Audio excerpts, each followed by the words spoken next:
Thanks again for joining me on the program TMI Monday. Well, we'll continue our conversation on the security challenges bedeviling this country. It's not just enough to look at them from the way they are, but to also find a lasting solution to them and bring it to an end. And of course, we can't just go about talking about the problem without preferring solutions. That's the way to go. At the stage we're in now, it's a collaborative effort that we must have. All hands must be on deck, as they say, for us to find a lasting solution. Just over the weekend was a report of an attack in Sokoto State, another one in Kogi State, where scores lost their lives in those two attacks. I was particularly disturbed by what I read in the papers this morning, particularly on the incident in Kogi State, where the area commander in that area said they got an alert, got an information that an attack was to be executed, and then they were on alert. But yet the attack took place, people lost their lives, and then they are telling the people in those areas they are on top of the situation. They've mobilized men to the area just to ensure that they tackle the problem. That's, I mean, technically speaking, mercy after death. If you got a report of an impending attack, what should expect that proactively you would have taken care of it? Because they say prevention is better than cure. Okay, let's not go on that path in analyzing the issue this morning. Our panelists here will do justice to that. Let me welcome very specially Reverend Dr. Martins Ewoma, the National Provost Marshal, Police Community Relations Committee, Force Headquarters, Abuja. Of course, he's a former chairman, Edo State Chairman, Police Community Relations Committee. Reverend Martins, many thanks for joining us on the program. Good morning. Welcome, sir. Good morning. And I also have with us in the studio Bishop Austin Igbasan, the General Overseer, Sword of Liberation Bible Church. Just yesterday, on Saturday, his wife added a new age. It was a whole lot of celebration. Congratulations to you, and congratulations to Madam. And thank you for joining us on the program. Thank you, sir. Okay. Let me start with Bishop. Yeah. At every point in time, what we hear is that government is on top of the situation. Government condemns the killings. Government is going to match words with action in terms of assuring that those who are behind these dastardly acts are brought to justice. But it looks like this thing just keeps spreading and expanding and is increasing. Are these mere rhetorics on the part of government in nipping these security challenges in the bud? Now, when we talk about government, the purpose of governance is to protect life and property. Because there cannot be any governance when the lives and property of people are not protected. Of course, we are not going to preside over corpses or dead bodies. So the primary aim of governance is to protect the life and property of people so that you'll be able to govern them and rule them. So if a government decides to turn its eye off the issue of security, then which means the primary duty, the government itself has failed on it. Now we talk about we are on top of the situation. Is that what you are going to tell a widow? You are going to say, I'm on top of the situation. So that top of situation will replace the husband that has been murdered out of negligence, of ignorance, or one just taking eye off what one's supposed to do.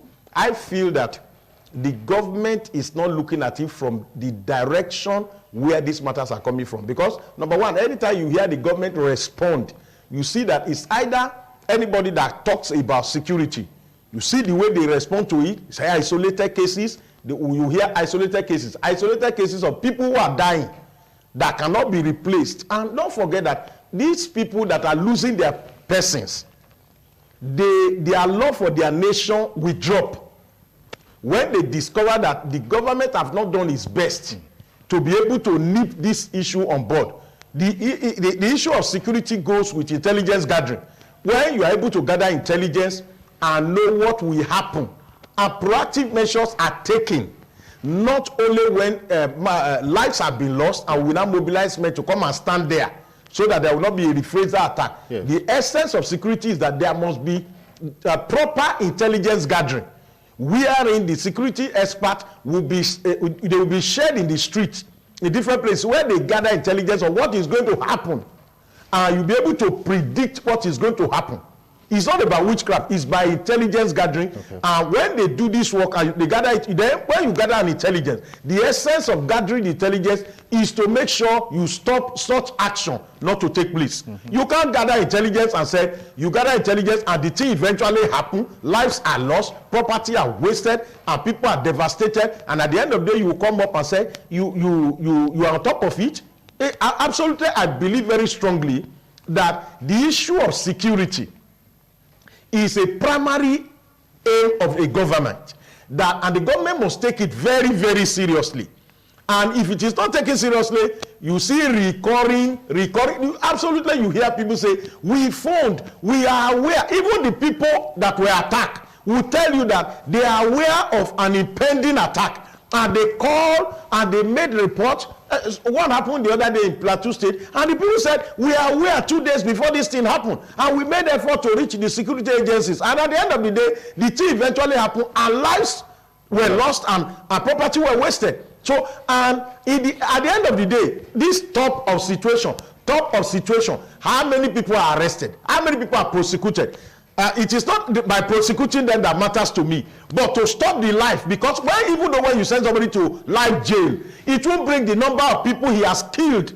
Now people have lost their persons, they can't remain the same. Some of them lost their breadwinner. People, as I'm talking to you, I know the number of widows we gather on a daily basis by our research and statistics, and we are doing everything to make sure that these widows are sorted out on our own way. We are not government, neither are we politicians. But on our own little way, we do this to make sure that these people, you wipe away their tears. But how long are we going to be raising widows and raising orphans? And these orphans will eventually become a nuisance, because they will want to. Many of them knew that their parent died under circumstances that a government is not doing what it ought to do. I'll give you an example. Look at some of the police vehicles you see today. You will discover that some of those healers cannot even pursue goats. The healers who sell patrol van cannot pursue goats.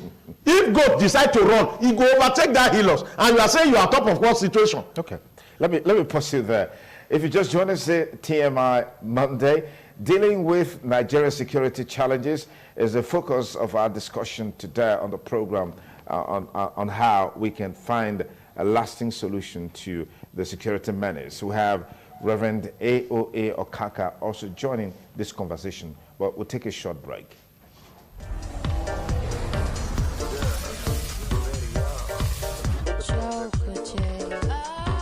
I stay glued all day, listening to the independent radio.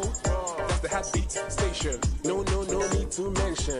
Brand new from the package to the finest news. Information, education, entertainment, satisfaction. Radio 92.3 FM. Independent radio 92.3 FM.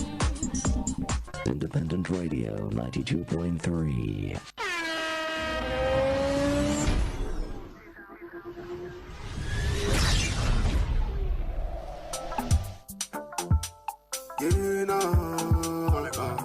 It's mobile. Trends amongst today's youth can never be overemphasized. Hence, we are here, week in, week out, doing everything possible just to share with you the craziness and the happenings down there at the social media world. Thank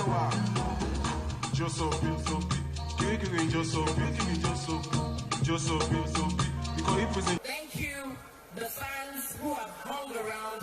Thank you for 2018, 2019. Expect more madness. My phone wants to blow up. He has a sexual problem, a disease. I know you know my baby, Burna Boy. Yeah. That's a great record. That's a great record. That's your baby? That's my baby, babe. Ooh. My name is Sidney Shocker. Join me every Thursday evening, 4:30 p.m. on ITV on Social Trend. Don't miss out. Don't call me for a show, cause I start to. Thanks again for rejoining us on the program, TMI Monday. Let me now welcome very specially Reverend A.O.A. Okaka. Reverend, many thanks for joining us on the program. Bless you today. How are you doing? I'm good. I'm good. Thank you so much. Okay, let me bring Reverend Martin Zemoa on board. Police Community Relations Committee is a platform that you have taken advantage of just to ensure that peace, security are entrenched in Edo State while you were the chairman, but you're working at the national level. How do you feel about this seeming endless killings, kidnappings, particularly in communities on our roads? Does that mean the model of Police Community Relations Committee is not working? Thank you very much. No, we are the civilian. We don't carry gun. But primarily, we are there to gather information. I report same to the police. But the police, they are handicapped. They are handicapped? Yes. We don't have enough personnel in this country. If I tell you that in Edo State, some police stations, they don't have up to 30 policemen in a division. For the fact that the salary is poor, there are no logistics. And you can see the terrain in Edo State in particular. There are no good roads. Even district call, get to the central control room. There's no access road to the houses. Even those who have access road, there's no name on the street. They are handicapped. The federal government has crippled security in this country. It's not the police. The weapon the hoodlums are using are more sophisticated than that of the police. And you can't call a police to invite a police to any distress call when there's no vehicle. Like you rightly said, some of their vehicles can pursue goats. And these vehicles are bought and they are used 24 hours a day, every day, in every 7 days a week. And every month, every day, there's no maintenance. I believe that the federal government are not serious with us. There's no political will to end this menace. No political will. Thank God we have a good AIG in Zone 5 and a crime fighter as a commissioner of police in Edo State. You can see within the shortest period, the crime rate in Benin in Edo State died down because of the proactiveness of the two commanders, AIG and the commissioner of police. General Martins, in one breath, you say the federal government is not serious in fighting security. Yeah. In another breath, you commend the AIG, you commend the police commissioner. Yeah. How do you marry those two? I told you there's no political will. The police officers are not politicians. They're given a law to work on, and they can't buy arms for themselves. Even in those states, the state government bought some saloon cars. They can't fight that, can't fight crime. You can't be in a saloon vehicle with arms and pursue armed robbers. They're supposed to buy them. He lost. Those are some problems. And some police stations don't even have even van. If you call them on this record, they don't have vehicle to go. I know a police DPO in Ubon Division who was sleeping the police station because of his car some time ago. Because he slept there because of distress call. He used his car, we drive as a driver. There are so many of them like that. The federal government are not funding the police. They don't have barracks. We see in the television every day, they are building barracks for army, they are building for air force. Have you had them building police barracks for years in this state or in this country? So this is where the problem is. It's a big problem. Okay, I'll come to you. Let me bring Reverend Okaka in here. Let's look at it from the perspective that most of these incidents occur in communities. And how would you assess the roles of community leaders in ensuring that their domain, their environment, they are peaceful? Are we doing enough at the community level?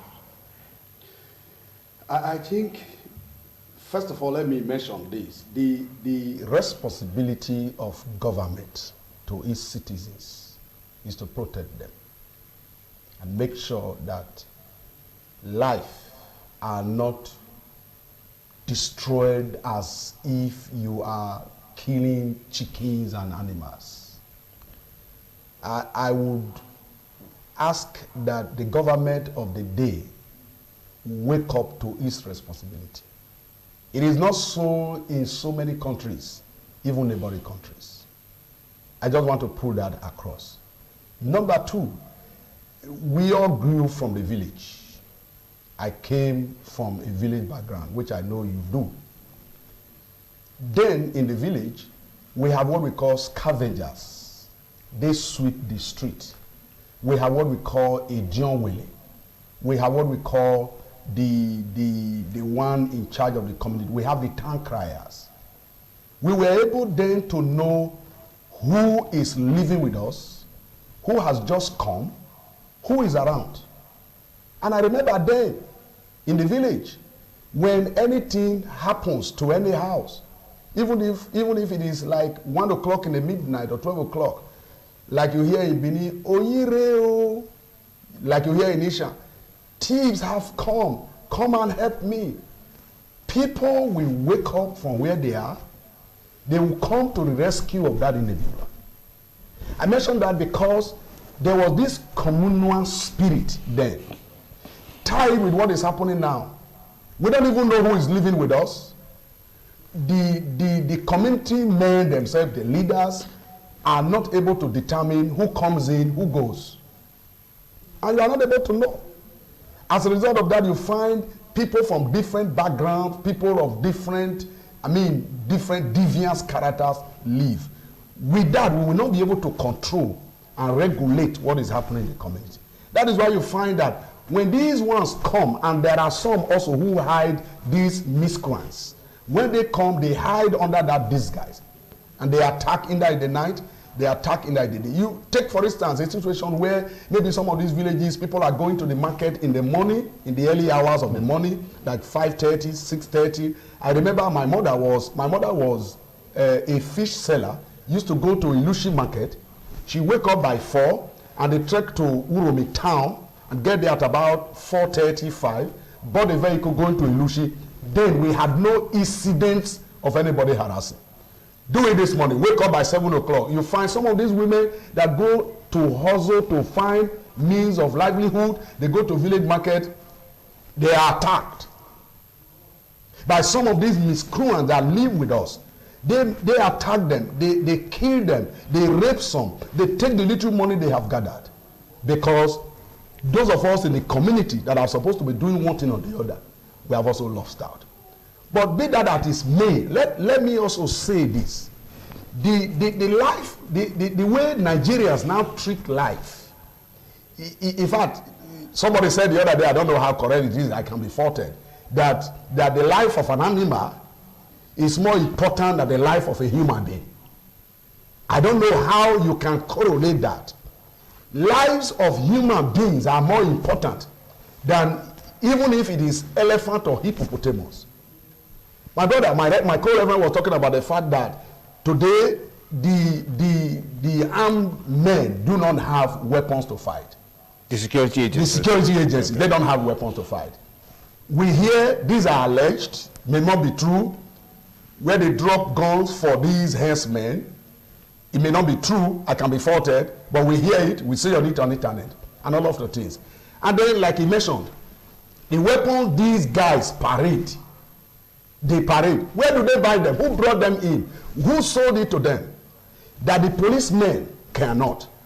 Now, we vote money for certain things. We vote money for generator. We vote money to feed dogs in some of these state houses.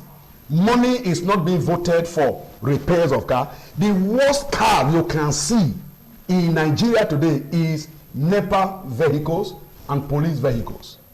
And I also know an attitude I must mention here.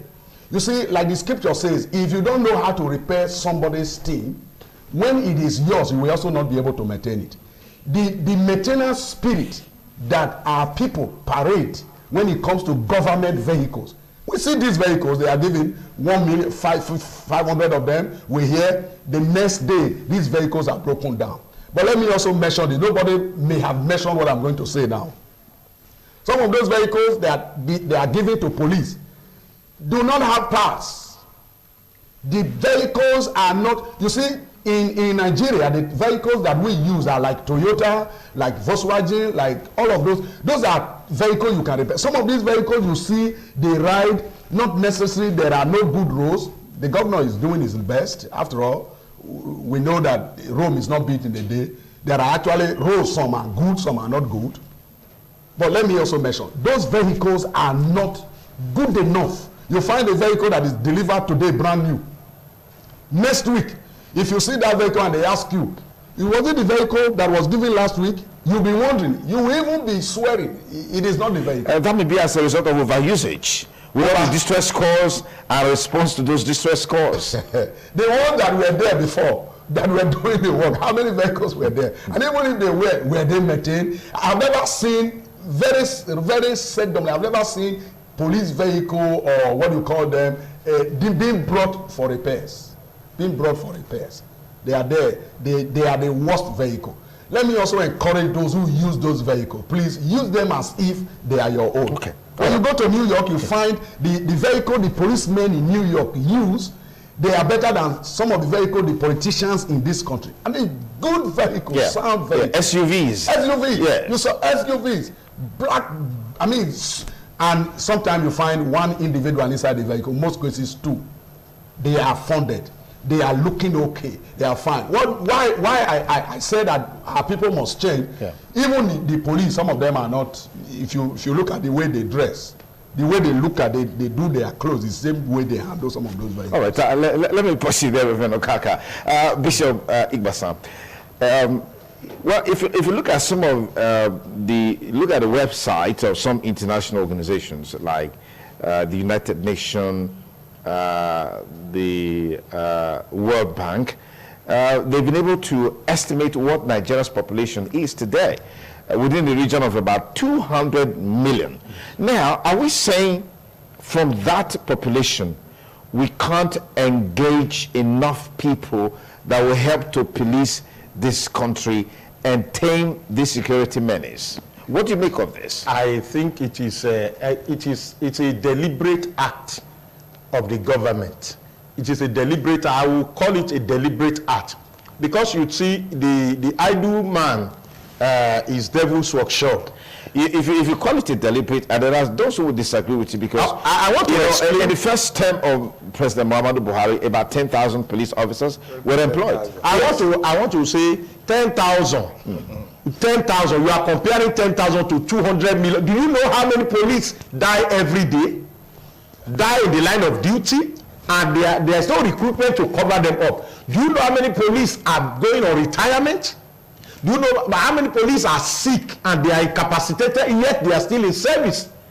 On daily basis, police are falling. People are killing them. Do you know the number of police, as we are talking now, that the number of police in police station are small to the ones that are guiding big men, including people who are supposed to be in detention, but police are all around them, helping them to do one or two things. You remember the issue of the man that was removed from Executive Secretary of NHIS that came with 50 police. Even after he has been removed by the board to office and started intimidating the police are putting tear gas on the eye of workers. Now, if a man who is found guilty can have access to 50 policemen, now the man has been sacked after we have shouted for almost 2 years. And now he's still having about 7 vehicles belonging, the official vehicle with him. The new man does not have a car to use. Okay. And they went to his house and he didn't open gate for them and nobody arrested. Why? Because he's the president's cousin. Now what we are saying is that this what we are saying now is a deliberate act. The money that is being wasted around. Even people in those days, there are people in schools who are policemen and you think they are teachers.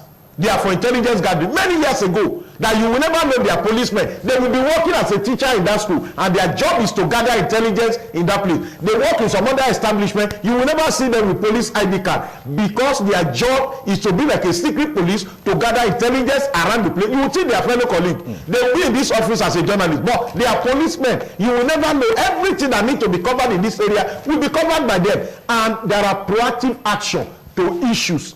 I feel that the government is not ready. We have the population. Our population is supposed to be a benefit.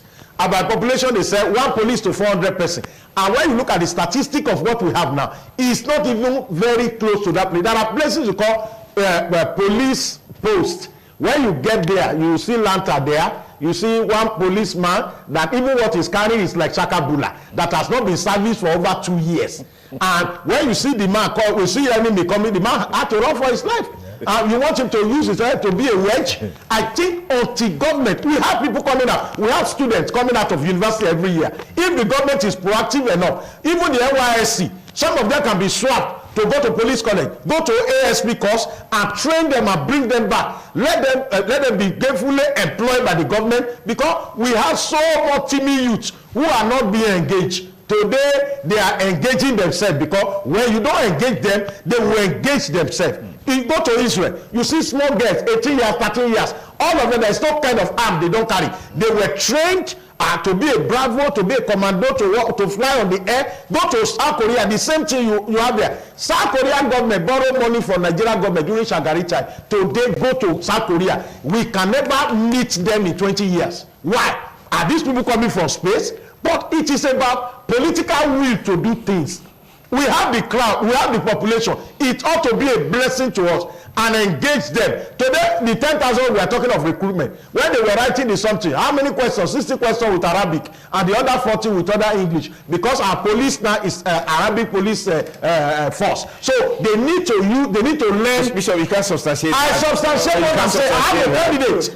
Anything I'm saying here, I have a candidate that went there. 60 questions were written in Arabic. What are we talking about? Our passport now come with Chekau and the rest of them. What are we talking about? The security organs are headed by people that speak only one language to themselves, and every other person who is the CDS today is a Yoruba man. He's floating there, because when they speak their language, the man is already outside. You remove those 2 guys, the chief of naval staff and the CDS. CDS is a political position. You don't have power, and Buratai today have more power than CDS. Because one Buratai will be given instruction, will be given, the CDS will not be given. Yet the CDS is #1 security man. So what are we talking about? The person who put them in that position, what was his mindset? Now, if you have an Igbo man as a chief of air staff, he will be able to do his best. He hear his language. Look at the people that are in Sabisa Forest. Most of them are Yoruba. The other time we have Major General Rabo. He's going to be speaking Benin to people that have other language, and you want him to gather intelligence. Then you want him to perform well where there's a language barrier, where there's an ethnicity barrier, where there's a religious barrier. That when you see somebody who is not your tribe coming to sit somewhere, all of you will only use a code of language, and you tell yourself this is a stranger. So at the end of the day, they came up by saying all soldiers must learn Yoruba, Hausa, and Igbo. That is compulsory subject. Who is teaching them now? Okay. So what we are talking about is that the government is not sincere by themselves to fight. If they are sincere, all what we hear today is that we are on top of the situation. On top of what situation? Our roads now. I give you an example. Even the Jonathan railway that was done between Abuja and Kaduna, it is a helicopter that escort people now up when they are going on the ground. And even the generals who are supposed to fight for all of them are rushing with their ADC to enter into the Ark of Noah so that they will not also be wasted. So where are we going when people who ought to protect us, are you getting what I'm saying? Yeah. Who are now even being afraid of themselves? Look at our boys who are running away, who are deserting. Many of the soldiers are in the east now driving Okada. Why? When they saw that it was like a mortgage our life. for something. The arms we are having today, you see Boko Haram come, they come to army formation and took the weapon away. Who gives them information?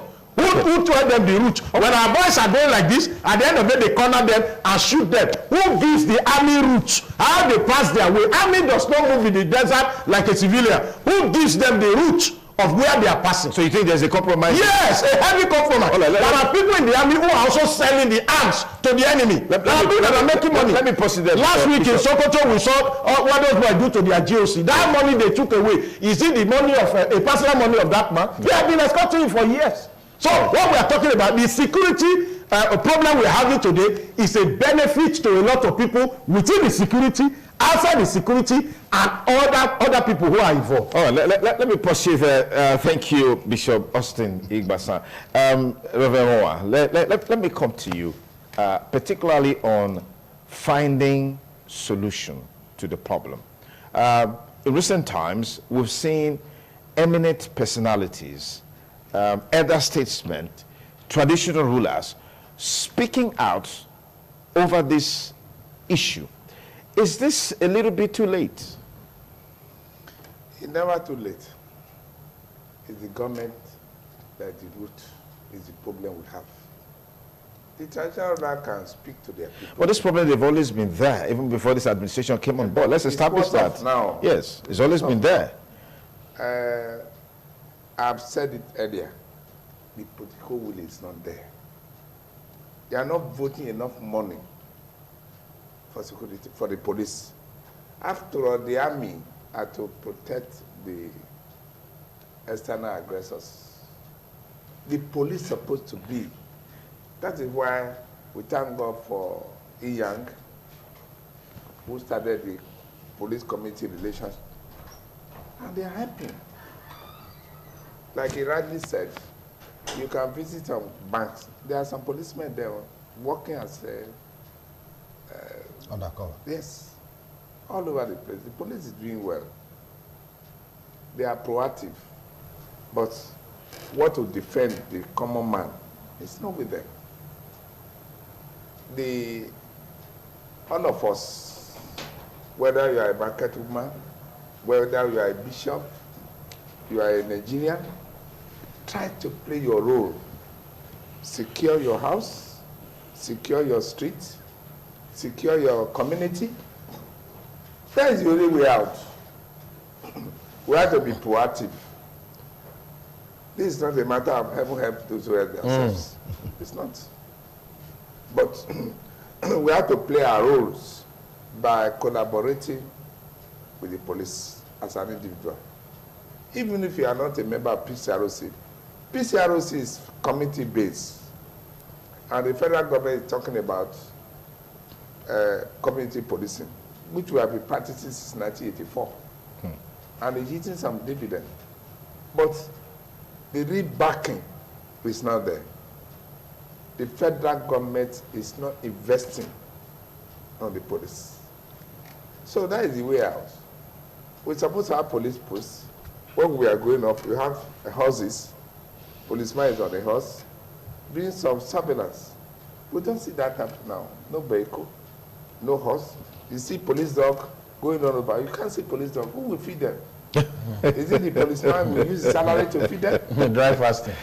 But they feed the one in the villas. So what we are saying is that all of us have to come up with one voice. I'm not saying we should demonstrate, but we should tell the government that our life is at stake. Okay. Okay, Kaka, yeah, because there's been an increase in the number of people who are speaking against what is happening right now. From the Oni of Ife, who has visited the president twice on the same issue. They are laughing over Oyo. Even our own highly revered Omonoba has also lent his voice to the call on the government to sit up. But my concern is that with the semi-fledgling nature of these criminal activities, aren't these voices a little bit too late? We had one, I wouldn't say too late, but someone must stand up at every given situation. Okay. I will also say that some of us didn't start speaking on time. Some revered, whether bishop, obas, and or personalities generally. Okay.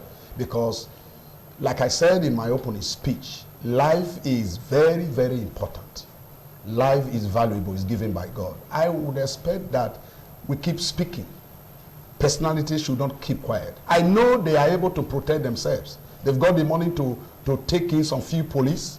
They've got the money to take in few dogs and big dogs.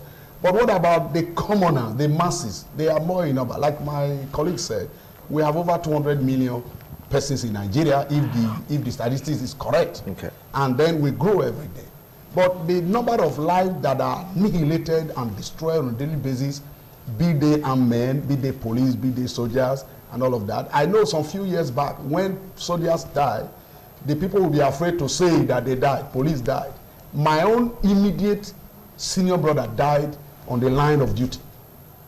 An inspector of police died in the line of duty, was shot by an armed robber.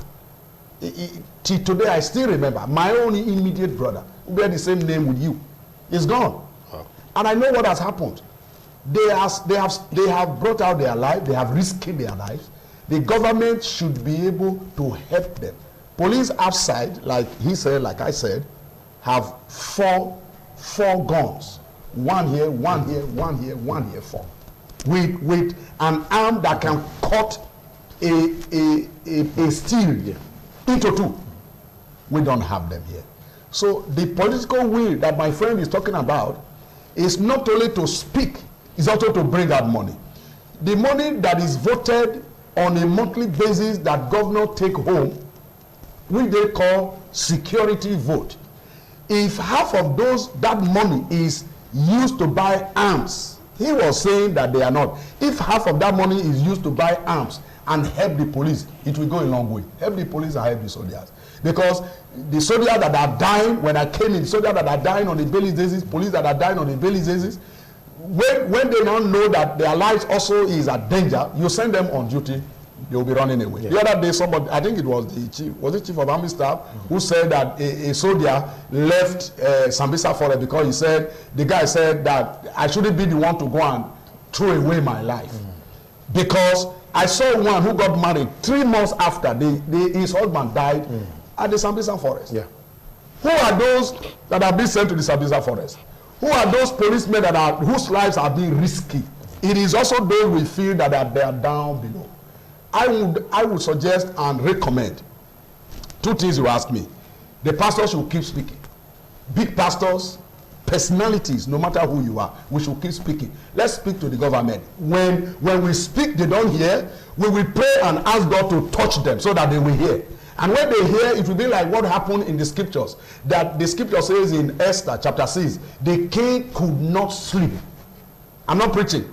The king could not sleep. He had to do something because God made him not to sleep. He took sleep away from his eyes.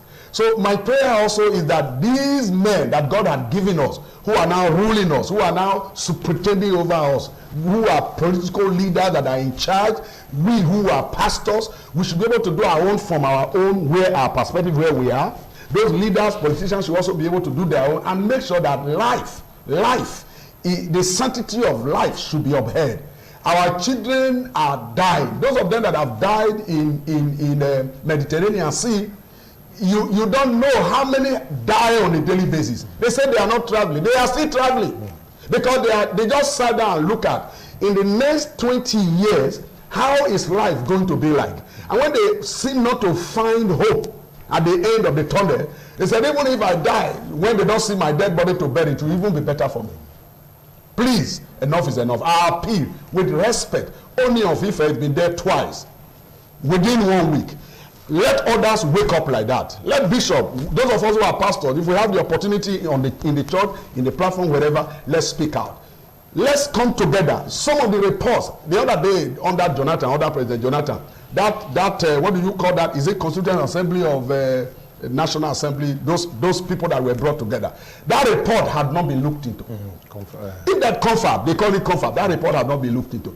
I know how much each delegate was paid.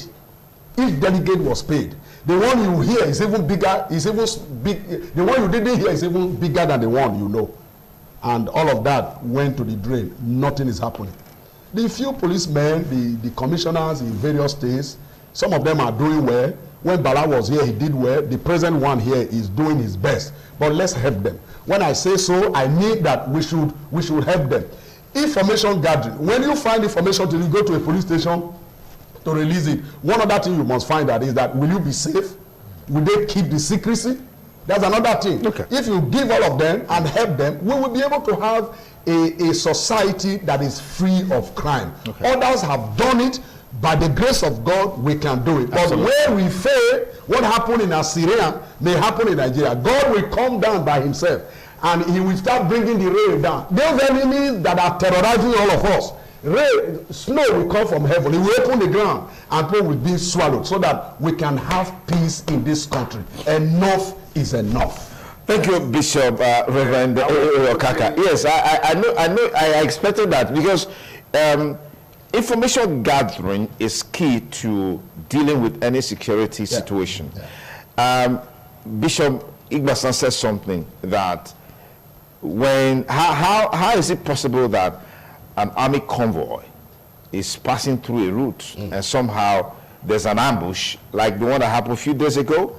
A colonel lost his life, I think a captain lost his life, and several officers. How possible are these things without an insider who is revealing information, revealing direction? That's why he talked about the issue of how secret is the secret information that you're giving to security agents to help them do their job. Reverend. Yes, thank you very much. Born and those days, you are afraid of releasing information to the police. Nowadays, walk to any police station and talk to the DPO. Talk to the DPO. Yes, you were specific on that. Yes, okay. Even the commissioner, talk to him. Call him. Good. You are protected. Okay. Most of the breakthroughs is from the community. Most of it breakthrough.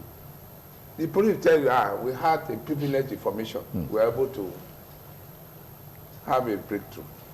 So nobody, even the police, we are helping the police. They don't devour any information any longer.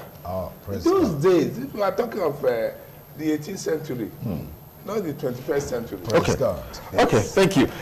Bishop, a major component part of this whole conversation on security challenges is access to land, particularly in the southwest of the country. Okay, let me say, generally speaking, the southern part of the country. Access to land.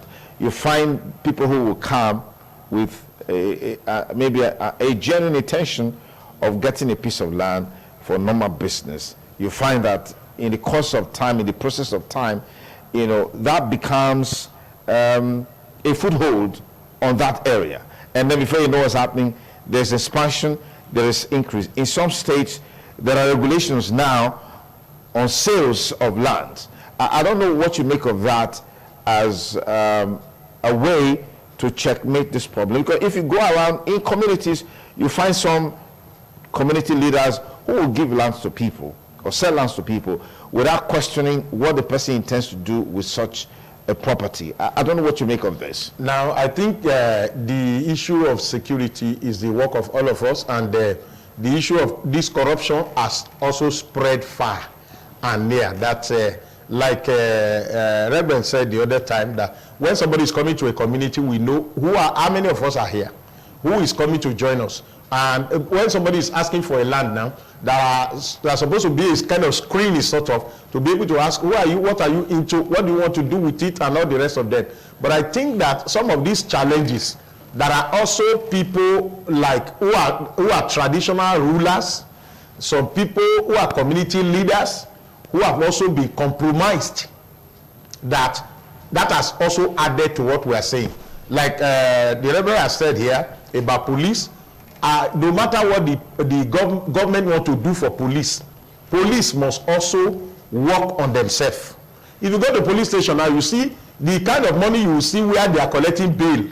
You will not see in some bank, in some lapo, you will not see it there. Bishop. I'm telling you. Bishop. What I'm saying is that let us do something now. As we are here, okay. Just send a spy to police station around. Let that person not wear uniform. Let the person just enter where the right statement and say, open this small cupboard here. Safe. Open this one here. Open this one here. We even at a time said they should not put pocket in the pocket of police. My father was a policeman before. My father was in the army. My father was a policeman before. Okay. So what I'm saying is that the kind of police they raised that time are not the kind of police we have now. Somebody gave an information in Warri the other day. It was the same. They brought the petition the guy wrote to come and show the person. So my brother is talking about police, but you must know that there are bad heads. If all of us begin to talk about, oh, police is good, and we don't talk about some persons that are there. I give you an example. There is no DPO that will be brought to this place where we are now. If you bring a DPO to this area, under 24 hours, the DPO will know all those who are sending Indian hemp. He will know all those who are sending kai, all those who are being within 24 hours. Except that person is not a policeman. He will know everything. What we are talking about, as we are talking about crime now, even army barrack is one of the best places you can see criminal, because no police will go and arrest soldier pikin. We grew up in the barrack. I know what is happening. Yeah, if we even start police, then nobody can come into the barrack to come and touch us. So when we are talking of security, it has gone beyond this level. Police have to work on themselves and earn the trust of the people. Okay. As I'm talking to you now, if your phone lost, go to state CID. You will be asked to bring 25,000 for tracking. No. Now, if you are going to, I'm saying this one now. I had an experience that is no more than 2 weeks ago. So I'm not just talking of something that somebody told me. Personal experience. Yes. Okay. They were trying to bring social amount to come and track the phone. It will take them 4 weeks. So you drop social amount of money. That the money you see in police station are more than what you see in bank, because they will charge you and say 55,000. One other guy we met there say, make I use 55,000 to track the phone of 70,000. May I leave and forgot. Now, if we can have a tracking device and you can go to police station and they will track it without asking you. Go to any police station as I'm talking now and report that something got lost. Now you go buy fine. Robbers came to our church, come remove generator. I didn't go to police station. I just prayed and I controlled their leg to come back. They went to report themselves to police, but they said they were caught and police came to look for me and said, police, these people say now that church they go rob and see generator, see this one. Do you know that we collected money for file? That our generator want to collect it now. They said, where you buy? I said, I bought it at UE Technica.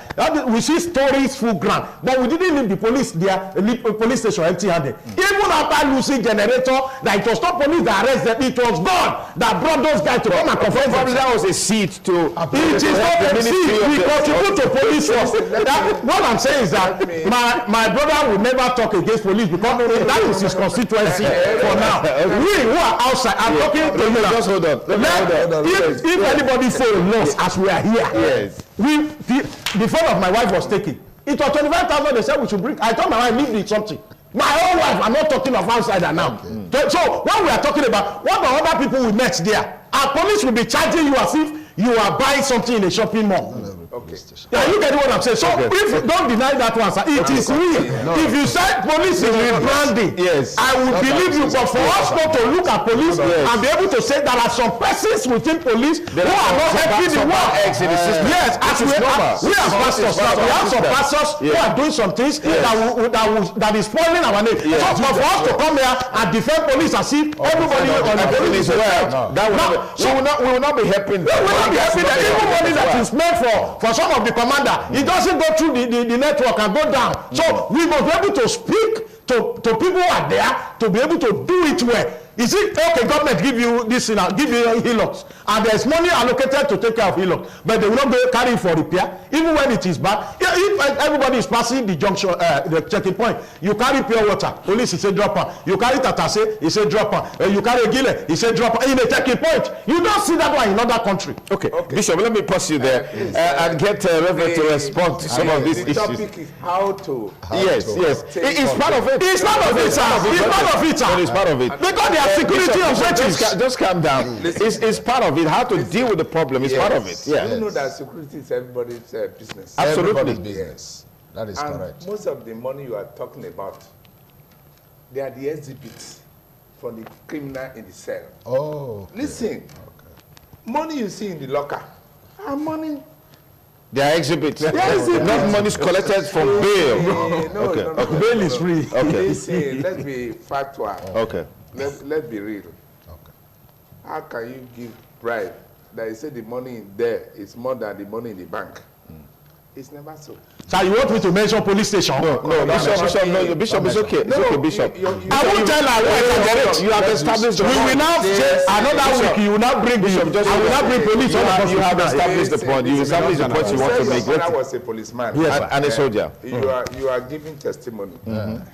If what obtained that time is not what obtained now, before anybody is taken to the cell, even your hands, even your bed is taken from you. Okay. It's put in the locker for safety. When you come out, you sign for it, they give it to you. It's not bribe. It's not, listen, even if you are giving police gratification, you can give police gratification, even pastors. It doesn't stop us from doing that. Listen. I said it does not stop us. Bishop, can you just Bishop, just be calm. Just be calm. Just be calm, please. It's Yes. not a matter of defending. Even before I became what I am in the PCROC, Yes. there's no checkpoint in this country I will go to. I will pass through. I will not call police. Now, though, you are trying. Can you just want to buy pure water? Normal. I do it. All of us. I do a lot of things for police. I'm not a criminal.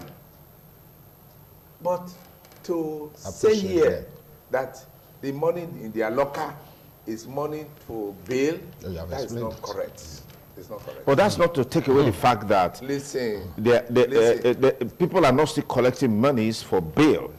Are we taking that fact away? Listen, like he said. Yes, like he said. He said they buy file. Yes, there's no file. Government is not printing file. Even bail bond, government is not printing. If you say, go and print, go and photostat with your money, that is not bribery. Listen. In an ideal sense, you are not supposed to do that. But the police is supposed to make those available. They have failed us. What do you do? They have failed us. They don't print. They don't do anything. Even police uniform, they buy themselves. Okay. See their shoes. Are they police shoes? I mentioned that. When we are growing up, and luckily I grew up near the barracks, they give the polish. They give money to buy stash. For ironing. For ironing. Are they doing that now? If not because the police are braced up and they are wearing good uniform. Look at 10 years ago. You'll be ashamed this is their policemen. They sleep vehicle, abandoned vehicle in the police stations.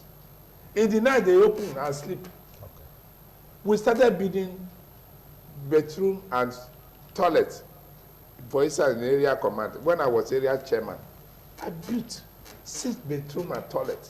When you come out from the abandoned vehicle in the morning, you go and freshen up. We are doing it. We are doing barracks, community. If I do our barracks is built by us, community.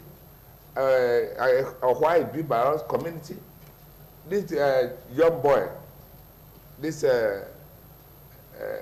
they call it Kabaka younger brother at after Julius built a police barracks. I initiated it. He built a police barracks. So let us collaborate, synergy within the community and the police. You see, this thing we are talking about. If we talk here, the government is not hearing, and we are not in Egypt where the Pharaoh is hardened. We are in a country with all of us. The Muslim I know those days, they work for peace. If you can imagine, in Benin City, one of the Albas gave a vast land at the Etigi area, outside quarters. They married together, peace. And you apprehend a thief, you take it to police station.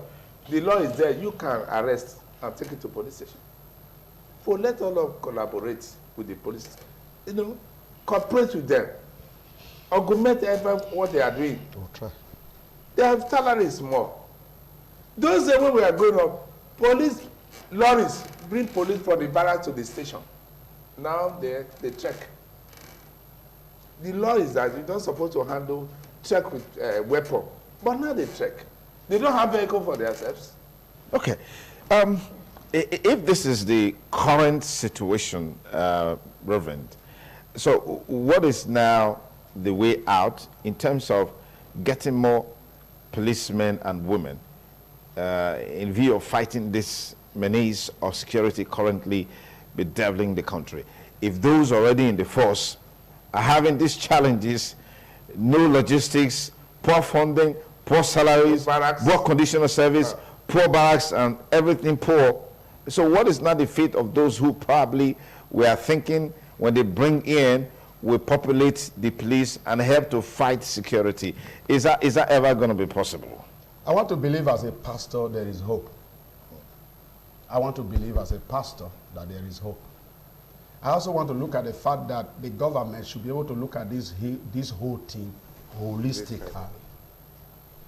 We can provide jobs to many graduates from the university, like my friend talked about, those we turn out on a yearly basis from the universities. I also think that if we do, I'm not going to generalize, some police are bad, some police are good. Just like some pastors are terrible, some are also good. That is the truth. It's not all police that are bad, it's not all pastors that are bad. But when we now reorientate our people, bring in these youths, like he mentioned, bring in these graduates that are coming in. Let's flood. As they retire the other ones that are old now, we retire them. I saw someone the other day, he was drawing his leg. I said, is this a policeman? If this is told to do something, is this a soldier? If he's asked to run, can he run? This soldier man. People like that should be retired. You pay them their gratuity. Let them go and rest. Bring in fresh blood. When you bring in fresh blood, these men will do better. Then 3, the government should be able to wake up to spend money for the police that is allocated. I saw a building the other day. I won't mention the building. It was supposed to be painted. It's a parastatal. It's a big something. You know what they did? They did the outside, and they did the other side of it, and left behind nothing. If you go inside the building, nothing was done. They only do the surface. Money was voted for that thing. Somebody somewhere couldn't bring out the money. Sincerity, we must be sincere. That is part of corruption that has eaten deep into the fabrics of Nigeria. But I just believe, like I said, there is hope. Let's pump in new blood into the police. And then with that, we would have succeeded in taking out our youths who are jobless, that have taken to arms in the night to destroy life. They will be gainfully employed. They will be able to help themselves and help the community and help every other person. Okay, thank you so much, gentlemen. It's TMI Monday. We'll take a short break to bring this discussion to a close. When we return, I'll still have Bishop Austin Igbasa and Reverend A.O.A. Okaka with me, and Christian Osangale, a social commentator, will be joining us as we talk about expectations on the ministerial list. It's about a month Mr. President took charge of the leadership of this country.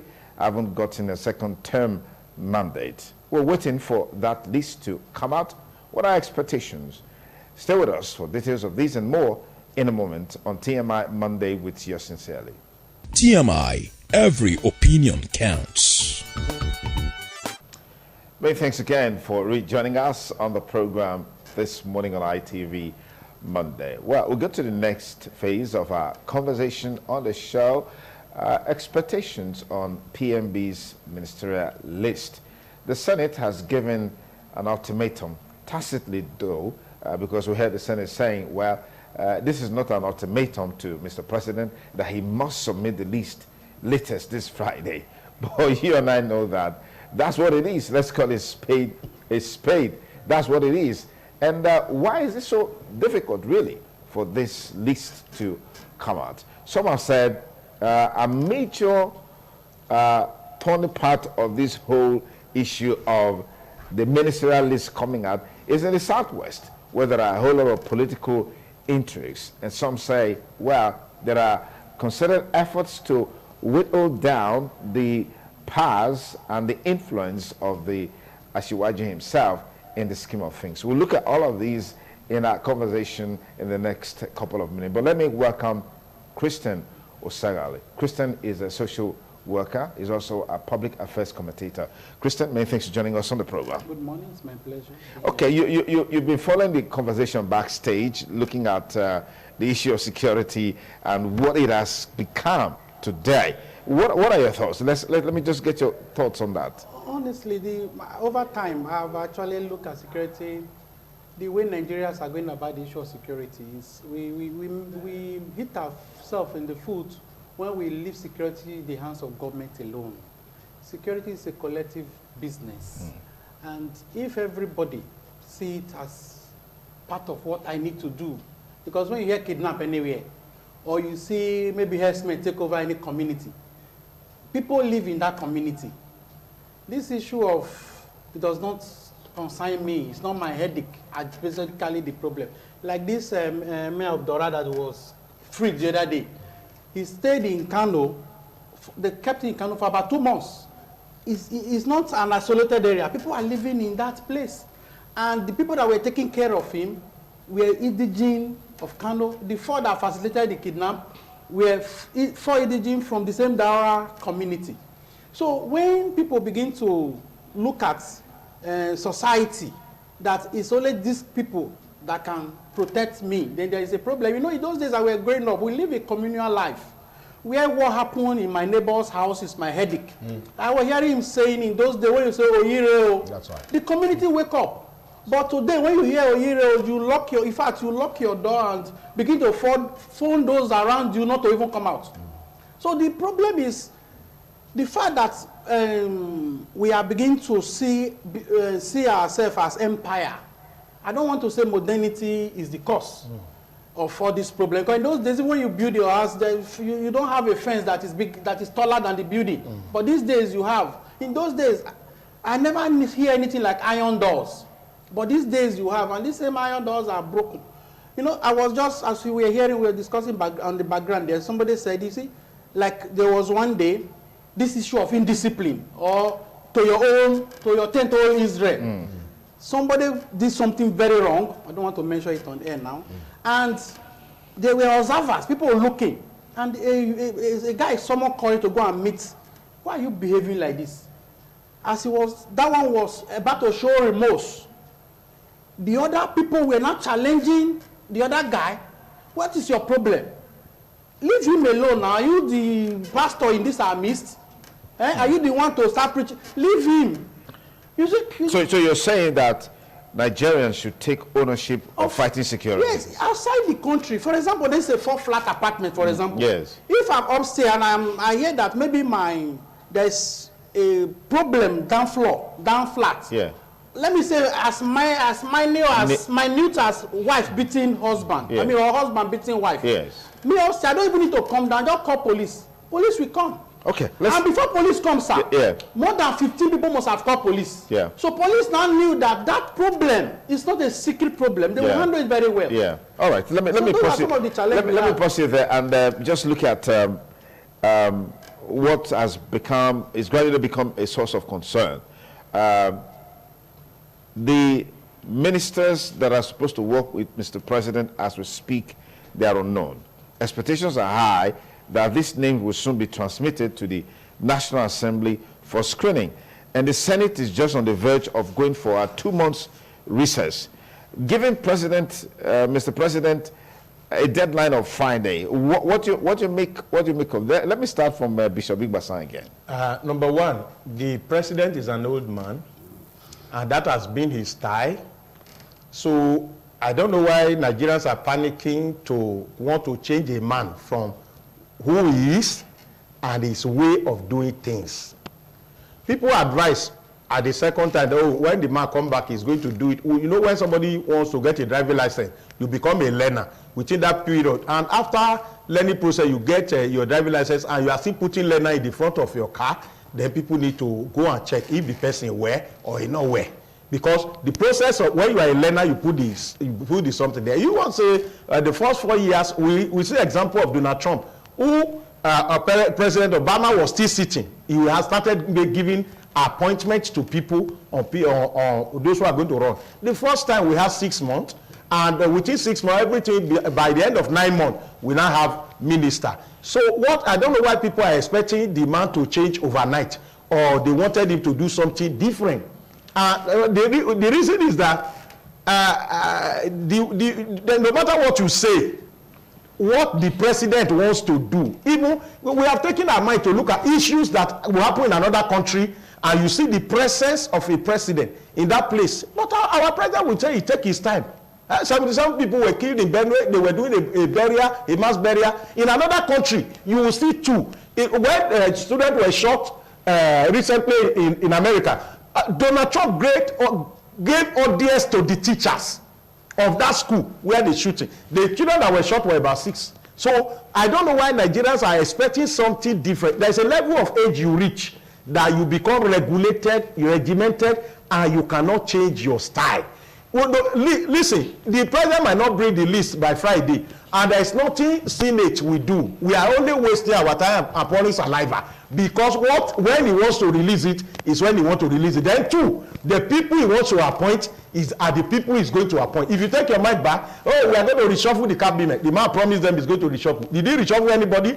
Why can't went to meet him and say, oh, this appointment is lopsided? Even Catholic bishop, they went there. Catholic bishop, they hardly talk. And after their meeting, they went there. And the man said, okay, no problem. At the end of the day today, was there any adjustment? Even at the end of the first tenure, the appointment, people were still working. Secretary of SGF is still working. Garbachew is still working. Femi Adesina is still working. It takes Femi Falana to say we are taking this man to court, that their job expire by May 29. So our president is a government by himself. He designed how it runs. It's not about constitution. It's not about how whatever you say will not matter. At the end of the last 2 weeks, I think it was the Senate president that was defending the president and said it is going to come. After that 1 week, has it not passed? We have entered another week. So that is my own opinion. Okay, all right. So that's my own opinion. So let me pause you on your opinion, Reverend Okaka. Yeah, what are your thoughts? My prayer is that the president God will give him the grace to finish his 4 years and get out of the villa. I am not expecting anything spectacular. No, I'm talking about the ministerial list. Yeah, about the ministerial list. Yes. I'm not expecting anything spectacular. You know why? Ministerial appointments in this country, or commissionership appointments, are done to compensate party people. When we in this country begin to appoint ministers and commissioners across board from different backgrounds, technocrats, people that we know are able to perform, that's when we will be able to get good commissioners and ministers to deliver. Number 3, our good president of this country does not obey court orders. If he doesn't obey court order, he will also not obey the Senate. Number 3, it took him, in the first tenure, it took him about 6-9 months. This one is going to take more than 1 year. And those he is bringing are the same old persons. In fact, I read in a post somewhere, I don't know how true it is, that he might be bringing over 60% of the former ministers might be returning. Yeah. I don't know. They may return. But you see, the issue is this: passion. The issue is this: commitment. Whoever comes, whoever he brings, that is not committed to Nigerian project, will still not do well. The president is taking him time. Number 4, when a man is contesting a position as a governor or as a president, you are having this hope within you. If I am elected, you begin to put things in order. What you are going to do. Some of the things you are telling the public, God is telling you to do, you are having to do. You want to tie the road from here to my village. You want to tie the road from here. We shall be doing a flyover from here to Lagos. Once you come in. The other day, I won't mention this governor, in one of the states, there was something he said during campaign. They asked him when he became, after he was sworn in, he retracted and said he never said so. There was something he said that in 60 days, I was going to do this, I was going to do this, I was going to do that. 30 days had passed, they were asking him how. he said that was not exactly how he put it when he was campaigning. That's exactly what happened to others. Okay, let me get so I just pray that those, if he appoints people across board, picked from different, irrespective of their parties, then we'll be hoping that they, but if they are former governors, former Senate men, former House of Rep, and is doing it to compensate the parties, it will still be like initial. When you are digging a ridge initial, you put it under your lap, under your two legs. Yeah, the same thing. It is the same thing that will happen. When you bring in those same old persons, it is still going to be the same thing. Okay. We are praying that God should bring us men that will turn this country around like Ghana has now become. Christian Osegali, there's been talks about why the list is not out yet, that Mr. President is keeping it close to his chest. And he has also said that he's not going to appoint people he's not familiar with. The part of the problem that he had in the first term is that he appointed people that he didn't know. I mean, what do you make of that? And then talks that the intention of Mr. President is to appoint technocrats, people who know their onions and they are ready to deliver for this country. Well, for me, I think Nigerians elected him to rule us and take care of this country ideally. You know, I think the speakers, we need to understand the law of Nigeria. Like in America, you mentioned there's nothing like quota system there, or saying that before you have a minister, you must come, each state must produce one. There are so many things about Nigeria that when we are comparing, we try to look holistically. In the Constitution empower the president, you must pick a minister from each state. And you are aware that most of all these states, there are, like you said, they will certainly come from a political party. Most of these states, the political party that control government, they are in crisis. And now I was listening to Obaseki a few days ago. He said that he cannot even appoint somebody to the president.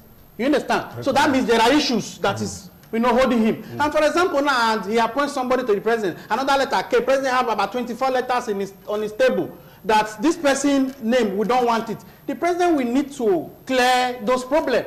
So it's not a matter of saying, probably most of all these things might not be intentional, it might be intentional since we are not there. But the good news is this: I believe that the fact that he has not appointed minister has not comprehensively strangulated governance.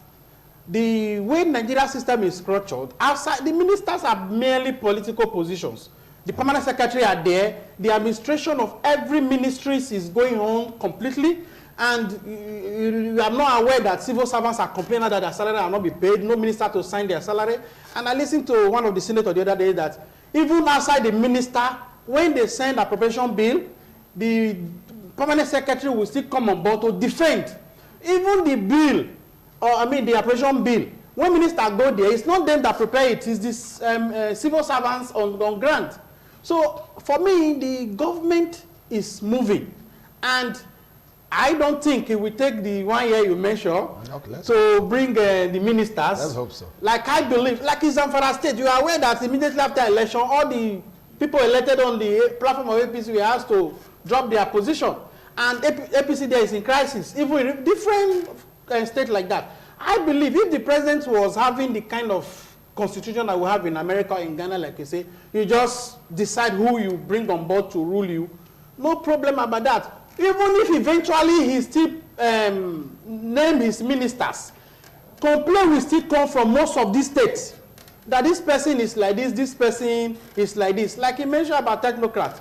These days, only God will begin to ask ourselves, who is really a technocrat? Technocrats, I think they are so very, very much expensive now because you see technocrats become even more political. They are more politicians in nature than what we imagine. Technocrats are supposed to be people that their basic or purpose of coming into government is to deny themselves who they are for the benefits of the people. But these days, they think of the one you even call technocrat, think of himself, his family as well, just like the politician. So for some time, I've been so skeptical about that word, technocrat. So government, I think the president is doing it. There is no law that said they must bring it within so period. And there's no law that said it must be this person, it must be that person. If there was, if that quota system in the constitution that said every minister must come from a state, back it up by saying the minister must be nominated by the governor of the state. So if it is BTP in the state or APC or the party, maybe even with the party that is not in power, that is controlling the state, the person he ever bring, the president will not have option than to accept. But Nigeria Constitution in section 221 insists that Nigeria must practice party politics. Okay. So even if you want to become a council, any elected position in Nigeria, you must do so under a political party. So party politics is what we practice in Nigeria. That is why I said earlier, separating technocrats from politicians is difficult. The president picture was not on the ballot paper that it was the APC. Of the political so party, certainly APC, do you know that even before now, APC, there are some people that are aggrieved or angry that the president is not consulting them. Some governors are angry. So a combination of all these quagmires may not have positioned the president to take a holistic decision on this matter. Okay. So we must understand that eventually, I believe, certainly it will not stay even up to the 6 months that he did before. So we should not be afraid of the 1 year. So we should not be afraid of the 1 year because we will not get there. Because see, this is a prophecy. This is not revealing. No, he didn't say so. So since this is so, I was following the trend. Yes, it was following the pattern. Because if I say prophecy, I will not talk. No, all right. But this is so. I believe we will not get there. All right, let me get Bishop. What are your thoughts? My thought is that number one, my brother is trying to talk like a politician, and I'm not disappointed.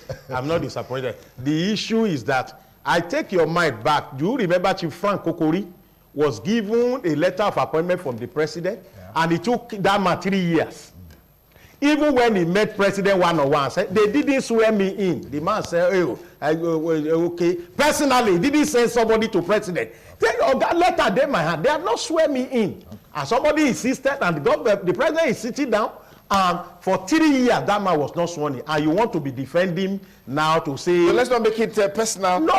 Speak to the issue as it is. I'm not condemning my brother. Yes. What I'm just trying to bring at is that he said the constitution say he must come from different states. The constitution didn't say you cannot appoint a minister after 1 year. If he misbehaves, you drop him from that state. If you have 4 people in a state in your mind, and 2 people are for your party, 2 are your own men, you can take them and work for 1 year and drop them, take another one. The constitution empower you to reshuffle your cabinet. The constitution didn't say a minister must be minister for 4 years. Yeah. People, you have power to drop them even when they are not performing. In this same first administration, we were given a scorecard. Scorecard were given to minister. What was the end of that scorecard? Scorecard was given that, we are going to rate them by this. What happened to that scorecard? What did Mr. President did with the scorecard? Was any minister removed? The only minister that was removed is those people that went for the United Nations, and then later Ocholi that had accident, and the other person that was also saying she's going for one other this in her constituency. Yes. So apart from that, what I'm saying is that the issue, when you say nothing is affected, go and ask people in business if the appointment of ministers are not affecting the economy of the country. There is a restriction to what permanent secretary can do. There are things that permanent secretary cannot sign. And also this is a symbol. I give you an example. When Kemi Adeosun was eased out, what happened to Ogun State slot till the end of the day?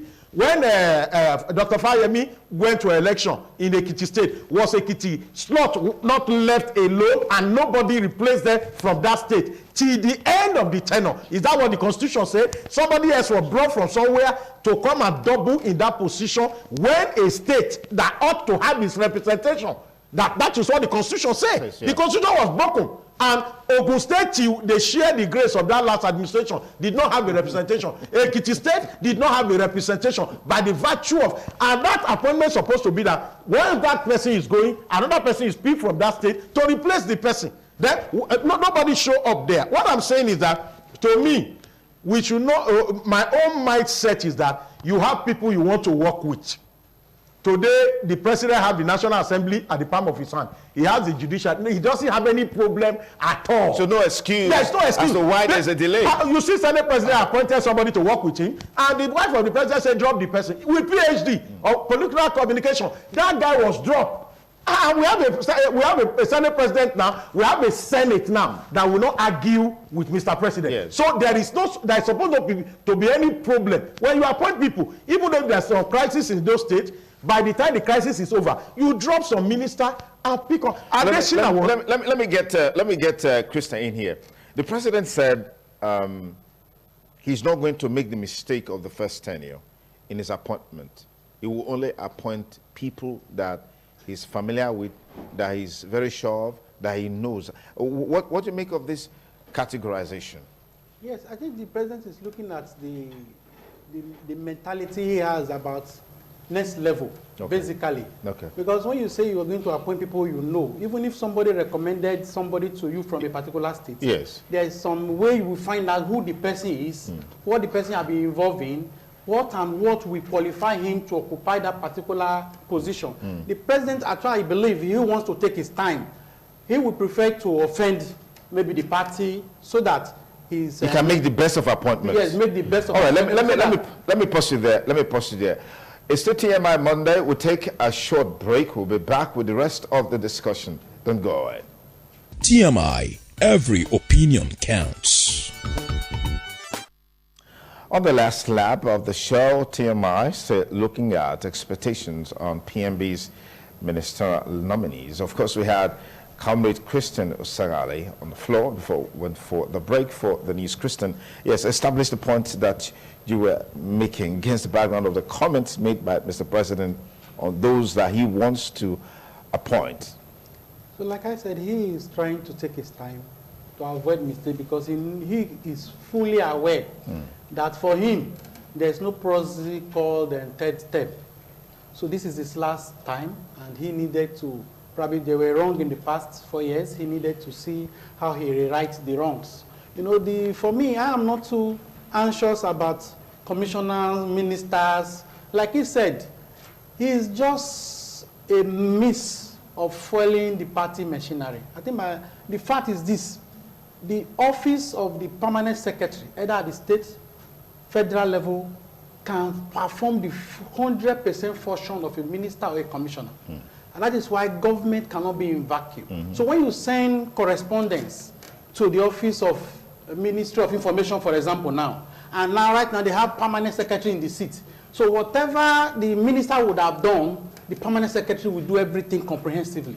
So at times, I don't know if why the issue of commissioner ministers is always because party members want to get their share of the national cake. So are you saying the president should appoint ministers? No, but he does have option because the law said he must appoint. Yes. So let's give him his time. The benefit of the doubt. Let's allow him benefit of doubt and see how he navigates into these challenges, probably that is delaying him, because I don't think he will just decide to delay himself or he wants to do anything. Because at the end of the day, even the salary they're supposed to pay these ministers, I'm not sure he's pocketing the salary. Yeah. So obviously he wants to take his time so that he build the system. Okay. And so that the next level, according to him, can be properly put in place for the benefit of Nigerians. And I will pray, too, that those politicians that will come in the name of ministers should, well, in quote, have the mindset of,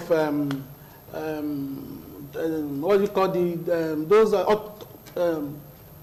autocratic, that is people that are politicians. Yes. Technocrats. Yes, that are technocrats, yes. Not politicians who have the mind to say yes. To really serve. I have been made a minister of transport.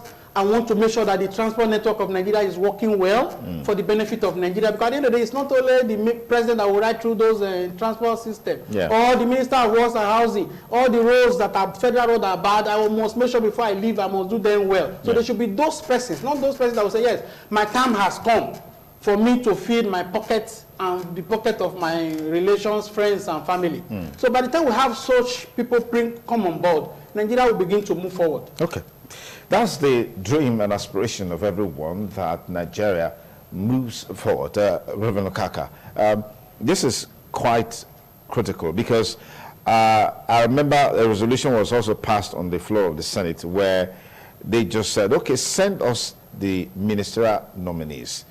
Don't attach a portfolio. But some others felt that, look, if you're sending a ministerial, sending the ministerial nominees, attach the portfolio so that when we are engaging those that you have sent, we will know their capacity, we will know their pedigree. But eventually, the Senate decided that it's not compulsory that Mr. President sends the ministerial nominees with the portfolios attached. Even in the U.S., that's how it operates. What do you make of this? The last Minister of Agriculture under President Jonathan, what's his name now? He's now the... Additional. Additional was one minister amongst his colleagues that stood out. Yeah. It was clear to the whole world. Today, that has brought him to the limelight. He's now in the ADB, Africa Development Bank, yeah. He performed excellently well. I know that the president need to pick a candidate from a state. It could even be his party. His party in every state, whether they have crisis or not, there are people he can appoint to do well. What I mentioned is passion and commitment. Whether the Senate is asking him, bring us name, attach portfolio to it. Bring us name, don't attach portfolio to it. But I think on the other side, attaching portfolios to the ministers you are nominating helps the Senate to ask these brethren or these men the question, because that will give you an overview of what he has at the back of his mind to do when he becomes the minister. That's what happened in the U.S. When somebody is appointed in the U.S., he is grilled for so many hours, either in the Senate, yes, most often in the Senate in the U.S., until he or she is appointed. I think the same thing. Let's not reward. My friend talked about you must appoint party members to function as ministers. I'm not against that. Appoint party members, if you so wish, to function as ministers. But these men and women must be people of proven integrity. I don't want to say anything insultive. One of the ministers that my friend mentioned a while ago, who worked under the president in the last tenure, was adjudged by the Senate as the worst minister. Who did he perform? So when he came out and somebody was not replacing him, I was not having any quarrel. He didn't do well. Some of these ministers, by the time you start appointing ministers as compensation, you want to compensate them for what they have done for you. You want to do this, they will not perform. Yes. These ministers, these men, the president of this country, let me say this, the president of this country, he's been here for a long time, that he has had the opportunity of knowing so many friends from different states. He's been there since 1985. He was there as PTF. He's been there. And while you are campaigning, it affords you the opportunity to know the ability of some of the persons that are working with you, to be able to appoint them when the time comes. There is no reason why the delay is on to appoint ministers. My friend talked about the fact that there's no vacuum. There's no vacuum. But you also know that these ministers that are sought to be appointed from various states are also representatives, political representatives from their states.